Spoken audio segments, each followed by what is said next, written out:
Assalamualaikum warahmatullahi wabarakatuh. Raka di Aceh Pos, selamat datang di Aceh Pos TV dalam program Kita Bicara. Bekerjasama dengan Hermes Palace Hotel Banda Aceh bersama saya Darmayanti. 15 Agustus genap 18 tahun Damai Aceh. Sejauh mana pelaksanaan pemenuhan hak-hak korban konflik?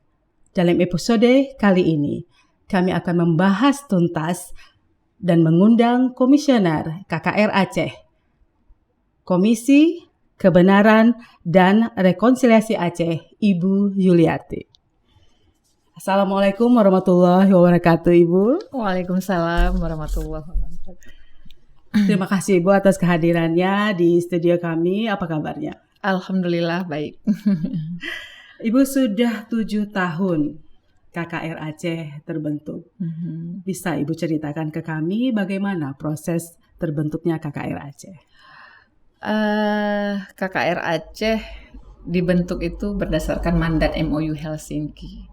Itu yaitu untuk membentuk Komisi Kebenaran dan Rekonsiliasi Aceh. Lalu dari MOU diturunkan ke dalam Undang-Undang Pemerintah Aceh nomor 11 tahun 2016. Kemudian untuk teknis pelaksanaannya itu diturunkan ke dalam Kanun nomor 13 tahun 2017.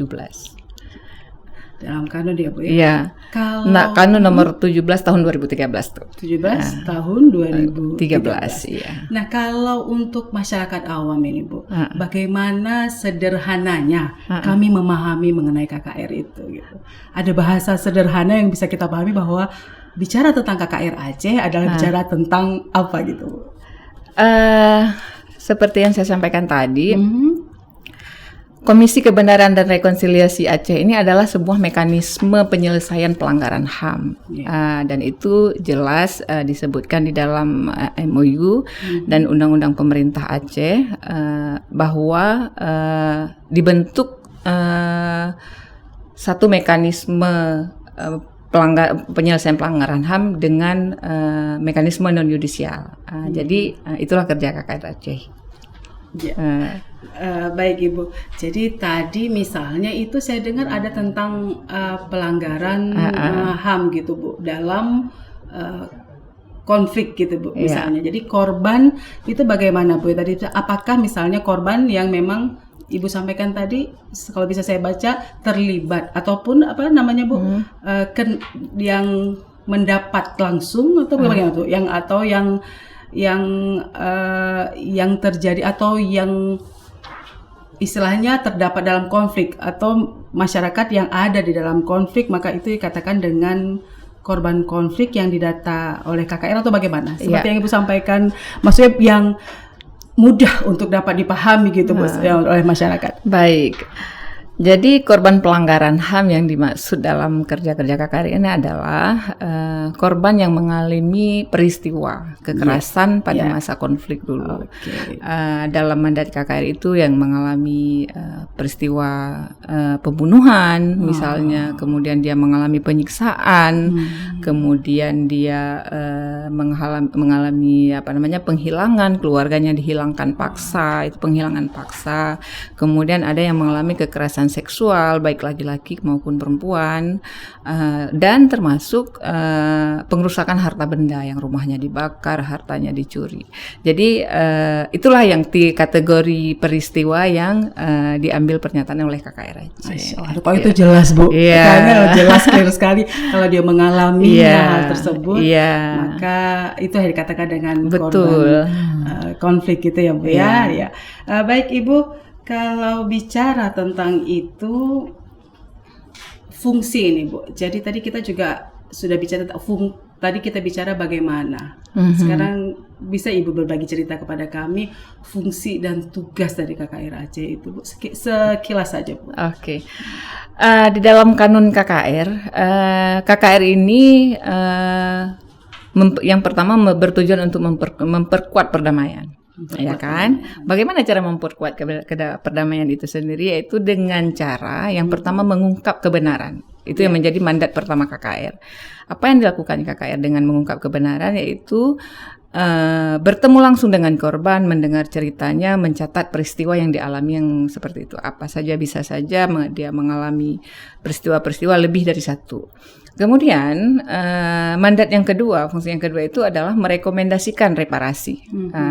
Makna reparasi di sini adalah setelah kita mengambil pernyataan dari peristiwa korban, kita melihat dampaknya apa yang dialami setelah kejadian hingga saat ini. Kita menganalisis untuk kebutuhan reparasinya. Nah, di situ baru bisa kita lihat apakah apa yang dibutuhkan korban hingga saat ini. Dari dia mengalami penyiksaan, bisa jadi dia masih mengalami luka fisik yang harus diobati hingga ke sekarang, psikisnya yang harus dipulihkan traumanya, bisa jadi rumahnya yang belum ada, kemudian akibat konflik anaknya tidak bisa sekolah jadi harus diberikan biaya pendidikan, kemudian akibat konflik harta bendanya hilang semuanya, dia mengalami miskin, artinya dia miskin karena konflik, bukan karena keadaan yang lainnya, situasi sosial. Nah, itu setelah analisis itu kita kita analisis kebutuhannya, baru kita rekomendasikan kepada pemerintah. Karena itu memang mandat KKR. Pelaksananya bukan di KKR, tapi pelaksananya adalah pemerintah. Pelaksananya di pemerintah. Pemerintah dalam hal ini adalah pemerintah nasional, pusat, pemerintah Aceh dan pemerintah kabupaten kota. Dan mandat yang ketiga adalah memfasilitasi terjadinya rekonsiliasi.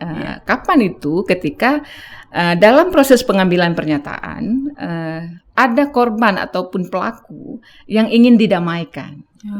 Mereka ingin berminta maaf. Sudah 18 tahun damai nih kan, masih ada si tetangga antara dua tetangga ini masih bermasa muka akibat di masa lalu mungkin ada bersinggungan pada saat konflik. Jadi ketika mereka ingin, saya meminta maaf dengan si pelaku. Jadi KKR punya fungsi untuk memfasilitasi perdamaian tersebut berdamai tersebut. Ya tentu saja dengan tradisi atau adat istiadat sesuai dengan kearifan lokal setempat. Baik, menarik ini mendengar cerita Ibu ketika Ibu turun langsung atau pernah turun langsung ke lapangan atau mendengar cerita-cerita langsung di lapangan itu yang seperti Ibu sampaikan tadi, korban pemerkosaan, kehilangan 1-2 anggota tubuh mungkin, bahkan juga tadi ada merasa nama baik yang tercoreng segala macam itu, Bu. Ketika Ibu mengumpulkan data atau KKR Aceh mengumpulkan data itu ada kendala nggak, Bu? Di masyarakat atau di lapangan? Kalau secara di lapangan itu mungkin kendalanya itu karena KKR-nya itu baru ada sekarang. Jadi sebelum KKR itu sudah banyak lembaga-lembaga lain yang sudah datang kepada korban. Jadi pada saat KKR datang, yang pertama itu korban sudah jenuh didatangi terus, diambil data terus. Jadi kadang-kadang penerimaannya itu di awal-awal itu menjadi kurang baik. Iya, benar, menjadi kurang baik. Responnya bagaimana gitu. Itu yang pertama dari situasi. Kemudian yang kedua, ini kan sudah lama nih peristiwa yang dialaminya itu. Jadi kadang korban sulit bercerita, dia sudah tidak ingat lagi, banyak hal mungkin yang sudah dia lupakan. Jadi mungkin ada keahlian skill yang dari petugas KKR untuk bagaimana bisa menggali informasi dari korban, karena mereka memang harus kita buat mereka untuk mengingat kembali pelan-pelan. Iya, merasa nyaman kemudian bercerita kembali ya. Iya. Berarti tadi saya catat ada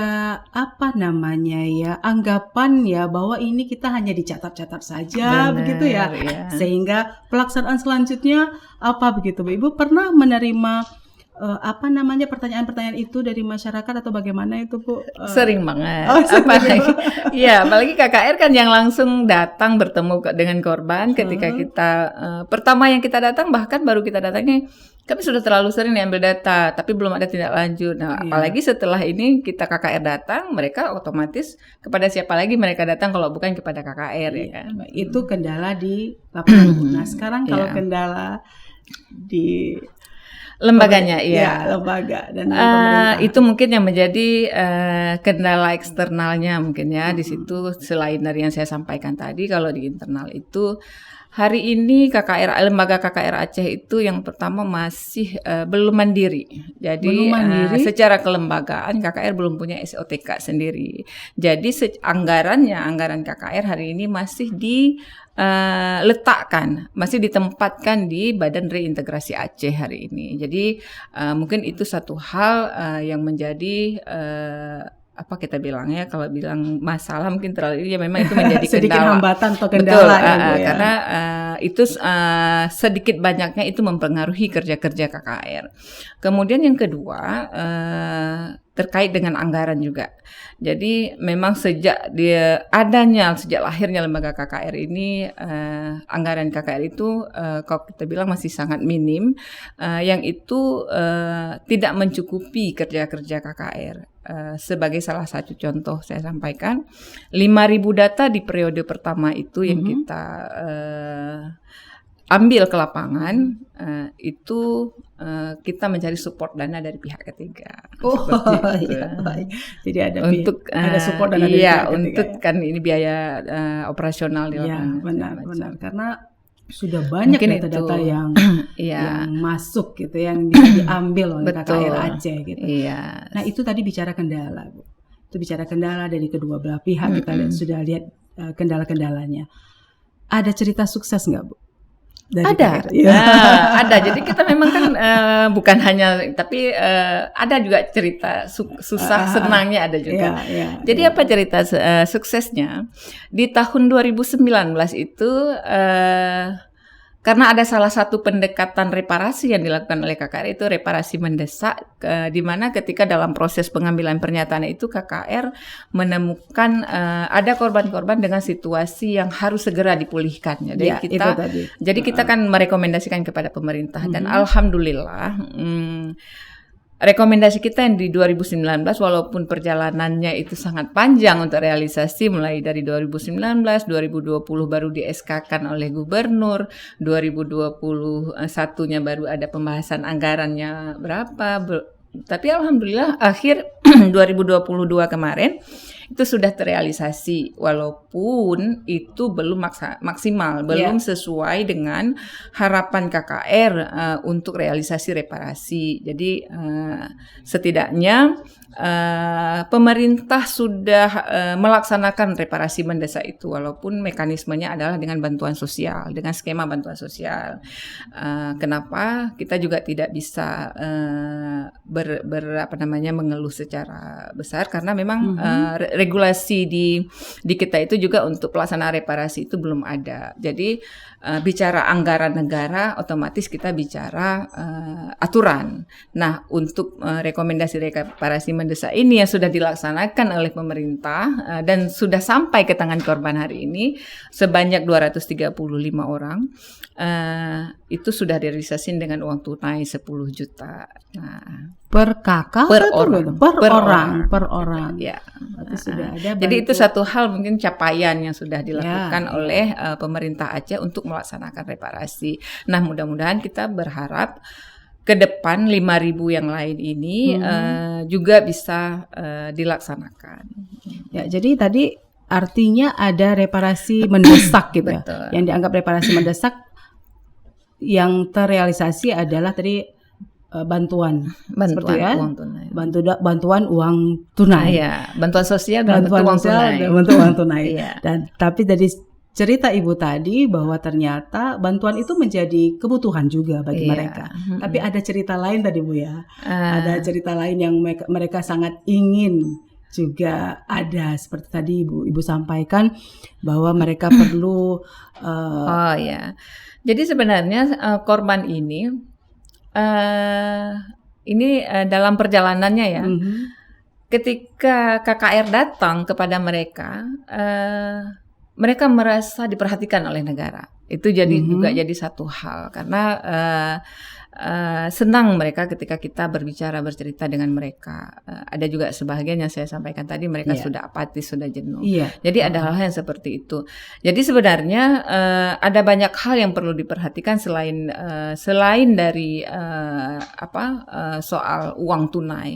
Karena yang namanya pemenuhan hak atau reparasi ini itu sebenarnya jauh lebih dari itu. Seperti kita ketahui di dalam kanun KKR sendiri, bentuk-bentuk reparasi itu ada yang bentuknya kompensasi, ada yang bentuknya restitusi, rehabilitasi, kemudian hak atas kepuasan, kemudian jaminan ketidakberulangan. Nah, hal-hal ini itu yang menjadi yang saya sampaikan tadi, bahwa reparasi itu tidak hanya bicara soal uang tunai, tapi bagaimana kita bicara soal pemulihan nama baiknya untuk hak atas kepuasan, bicara bagaimana ada institusi-institusi negara yang diperbaiki untuk negara menjamin bahwa konflik tidak terjadi lagi.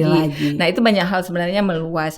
Bagaimana korban ketika meminta kuburan orang tuanya ditemukan, tapi dia bukan ingin uangnya, tapi orang kuburan. Jadi bicara reparasi memang sebenarnya dia lebih luas. Bicara reparasi, dia bicara tentang pengakuan negara atas apa yang terjadi, kemudian bicara permintaan maaf negara kepada korban atas apa yang sudah dialami, kemudian baru dipulihkan si korban ini dengan kebutuhan-kebutuhannya. Nah, jadi sekarang bicara reparasi sebenarnya jauh lebih luas dari yang kita laksanakan. Baik. Artinya mental ya Bu ya, mental terlebih dahulu, kemudian nanti baru ada reparasi-reparasi selanjutnya tadi ya, jangka panjang gitu dan itu semua sudah tersusun sebenarnya. Program-program itu sudah tersusun dan rekomendasi tadi juga sudah dikeluarkan gitu ya. Bu, ini tadi saya ada satu pertanyaan Bu. Itu di mana sebenarnya posisi korban dalam perencanaan pembangunan Aceh? Itu gimana? Baik, kami di tahun 2019 itu kan kita mensinkronkan tuh antara rekomendasi KKR dengan program-program di pemerintah di SKPA. Dan sebenarnya tempat slot untuk korban konflik Aceh itu ada tuh di SKPA. Nah, sebenarnya itu yang menjadi ruang bagi kita ya. Itu salah satu ruang bagi KKR Aceh ketika kita mengetahui di semua SKPA itu semua bicara bahwa memang ada ruang untuk korban konflik. Nah, hanya satu kelemahannya, bagaimana pelaksanaannya itu bisa dilaksanakan sesuai dengan prinsip reparasi yang direkomendasikan oleh KKR Aceh. Nah, itu yang belum ada sebenarnya. Makanya mungkin satu hal yang perlu diperhatikan ke depan adalah soal kebijakan ini ya. Soal kebijakan, kalau hari ini kebijakan-kebijakan yang ada, walau itu berlaku untuk korban konflik, untuk masyarakat miskin, tetapi untuk korban konflik itu kita harus ada kebijakan khusus. Karena apa? Korban pelanggaran HAM, korban konflik ini tidak boleh disamakan statusnya dengan masyarakat miskin biasa. Kenapa? Karena situasi yang dia alami hari ini itu akibat konflik, bukan akibat situasi sosial. Jadi itu tidak diinginkan loh, makanya perlu ada penanganan khusus. Contohnya saya mau bilang, di dalam program pemerintah yang ada ini, untuk mendapatkan bantuan misalnya nih, si korban harus membuat proposal, mengusulkan proposal, seperti itu. Nah, kalau bicara reparasi, kalau kita mengusulkan proposal ini kan minta nih ke negara, tapi harusnya kompensasi negara. Tapi bicara reparasi, bicara tanggung jawab negara mengganti rugi. Jadi tanpa harus ada pertanggungjawaban. Memang tanggung jawab negara, bukan tanggung jawab si korban kan gitu. Baik, rekan Aceh Pos, menarik sekali ini. Tadi bisa kita dengar sama-sama bahwa di setiap SKPA kayak gitu ya. Sebenarnya ada ruang untuk korban konflik. Mudah-mudahan ini menjadi kabar baik bagi kita semuanya. Ya, Ibu Yuliarti. Ini tadi kita sudah bicara kendala, kita bicara kesuksesan yang sudah dijalankan KKR Aceh. Nah, kami ingin tahu ini bagaimana target atau juga harapan KKR Aceh ke depannya untuk tahun berikutnya, sehingga pada Aceh Damai 2024 itu ada perubahan baik bagi korban konflik khususnya dan bagi kita masyarakat Aceh pada umumnya. Baik, bicara Damai Aceh sudah 18 tahun, otomatis kita bicara soal MOU Helsinki sudah sejauh mana dilaksanakan, yang salah satunya adalah pembentukan KKR Aceh, Komisi Kebenaran dan Rekonsiliasi Aceh, sebagai salah satu mekanisme penyelesaian pelanggaran HAM masa lalu yang terjadi di Aceh. Nah, bicara KKR artinya bicara tentang bagaimana dalam situasi damai ini juga pemenuhan hak korban itu bisa dilaksanakan dengan baik, seperti itu. Nah,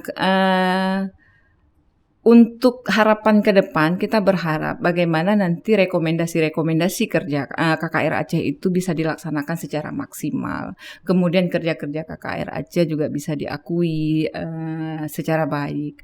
Karena ini juga KKR akan menjadi role model bagi negara, bagi Indonesia sebenarnya nanti, karena memang KKR menjadi salah satu komisi kebenaran di tingkat lokal. Kalau di Indonesia ini cuma baru pertama kalinya di KKR. Di Indonesia ini baru yang pertama KKR Aceh ini. Jadi sebenarnya ini menjadi role model. Yang kedua, kita lebih menekankan bagaimana pemenuhan hak korban ini bisa dilaksanakan.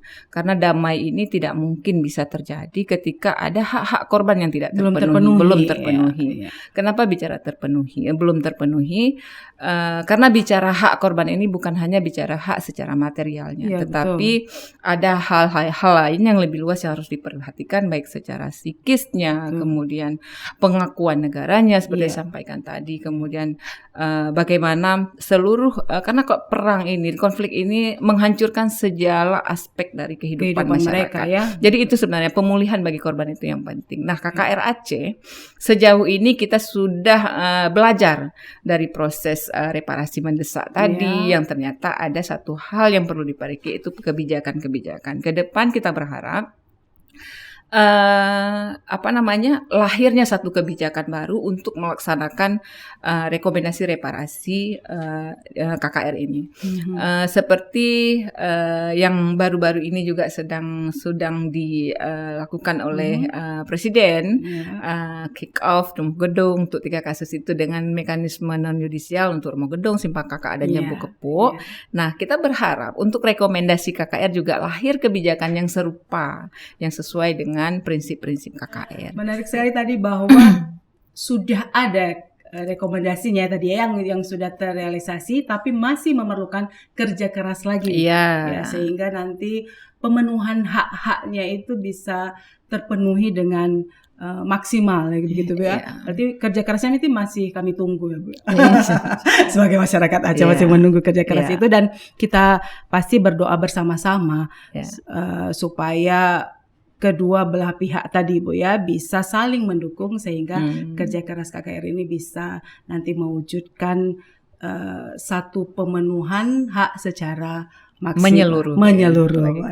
Baik, luar biasa sekali, Bu, pencerahannya untuk kita semua ini. Rakanda Aceh Pos, perbincangan kita itu seru, tapi setiap pertemuan pasti selalu ada akhir. Kita tidak pernah akan puas.